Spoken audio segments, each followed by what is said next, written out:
do you think was different in that second half offensively? Had a lot more success. Protection was a little bit better. Yeah, I mean, I don't think anything was necessarily different. I think, unfortunately, obviously, we took about a quarter and a half to get our legs under ourselves offensively. Obviously, we all own that collectively, myself at the forefront. So I think we, the last two drives of the second half, I felt like we were moving the ball well, getting settled in, and I think that carried over. Sorry, the last two drives of the first half, and that carried over in the second half. What do you think was just kind of the main factor in slow start there? Is it an execution, mentality thing? Or what do you kind of attribute that to? No, I mean, they're a good team. It's a tough environment. That team's won 22 straight Big Ten games in a row. They didn't forget how to win. So when you're going in that kind of environment, you got to be ready to play right away. And I don't think I did a good enough job, getting our unit ready to face that challenge initially, and it took us a little bit to get our legs under ourselves. Miller, what did just Lincoln Riley tell you after that pick six by Will Johnson? Just play next play. He's obviously a great player. Made a really good play on the ball. There's a reason he's top 5 pick next year. So told him after the game he's a great player, and when you play really good teams with really good players, some stuff doesn't go your way, but what you can control is how you respond to it. So I feel like we responded offensively, and gave ourselves a chance to win at the end. Anything stand out about your own performance kind of upon watching it back? No, I mean, I think there's definitely some times where I need to trust it more. Sometimes where I need to communicate better. Obviously, we burned a timeout, I think, in the third quarter, just on operation and stuff like that. So there's definitely a lot of things that I can do better. In the first true road game, you're under pressure a ton. You looked a lot more experienced than, I know you've been around a while, but you just look really experienced out there. What do you attribute that to when you haven't been in a situation like that and you still have a lot of success in a hostile environment, under pressure a lot? I feel like a lot of other quarterbacks in your position would have had a tougher time. Yeah, I mean, I take my preparation really seriously, so I think, regardless of what you're doing, like whether you're studying for a test or you're going out to play a football game, you gain confidence from being prepared. And I felt like I, put everything I had into preparation, and I was, ready to go out there and empty the tank. So, each and every week you try to give your preparation everything you have, and when you're unsuccessful, you go back to the drawing board and go back and say, like, what can I do better in nutrition or sleep and watching film, whatever it can be. So I felt prepared out there, but obviously got to do more coming in this week. Not as many kind of consistently, downfield looks for this offense as a whole as kind of compared to last year. Is that just kind of a facet of maybe how things are different? Is that something that you want to hopefully kind of incorporate more, as the season goes along? Your thoughts on that? I don't think that's necessarily true. Obviously we've played two really good groups at this point with really good players.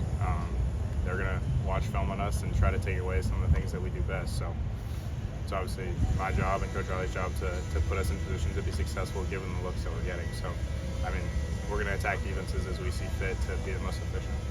Being tough without spot for Tobias and Amos to come into, kind of in the fire there. I just see them acclimate to it. Yeah, I was really proud of Toby, how he, just got thrown in there, hadn't really played any meaningful snaps ever. That's a hell of a, position to be thrown into. I texted him, the night after the game, just that I was proud of him and the way he stepped up for the team. I think it was really selfless, and, his ability to prepare and be ready regardless of, the situation, not evaluating it, being like, oh, I don't think I'm going to play, I'm not going to be prepared. He really stepped up and helped the team, and I was proud of him.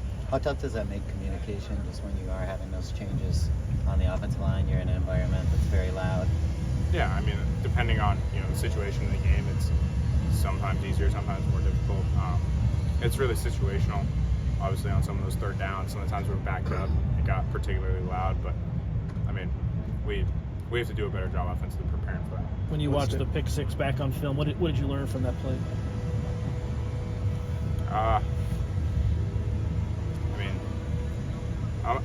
I'm not going to get into the specifics of it. He made a really good play. What stands out about Wisconsin? What do you guys look for this game? Yeah, they're obviously, I think they're a really, really sound unit. They're a team that looks like they know their stuff really well. There's not a lot of coverage busts. Got some really sound players, some experienced players, so obviously a good challenge that we're excited for. Is that the most you've ever thrown in the game, 51 attempts, going back to high school or anything? I don't know. We obviously threw it around in high school. I don't know the exact number, but it's probably up there. Seeing a guy start at quarterback consistently, you learned about how they can roll with the punches. Where can you trace your toughness back to? I don't know. I think, Coach Riley has always, talked to us in the quarterback room that the team, looks to their quarterback in a lot of ways for their identity. And, like you could point to any number of guys that played really tough on that field. I mean, you look at Woody and him laying his body on the line. You look at EG, Jalen Smith. Like there's some really tough guys on this team. I don't think that's particular to me. So I think it's really the identity of the team as a whole, and I'm going to give everything I have for those guys because of how they play. So.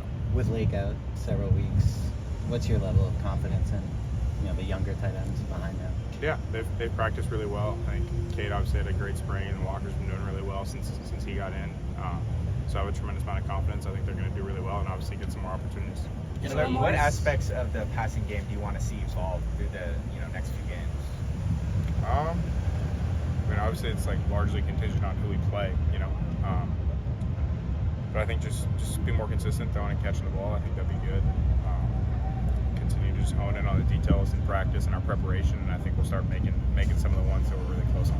Miller, what was your view of Woody's kind of chase down, sort of fumble to get the ball back? It was awesome. I mean, I like it happened really fast because Deuce was wide open in the back left corner of the end zone, so I thought it was a touchdown. We kind of had a check on that play based on what they presented us, and obviously felt really good about the play we were in. So I thought it was a touchdown, and then obviously ended up getting hit. I thought it was incomplete just because I felt my arm coming forward. They obviously ruled it a fumble, and just kind of like I said, just a phenomenal effort by Woody. One of the best single player efforts that I've ever seen on any individual play. So I think that just speaks to him, not only as a player, but his toughness and mentality to just keep playing and not evaluate the situation. Thank you, Miller. Thank you.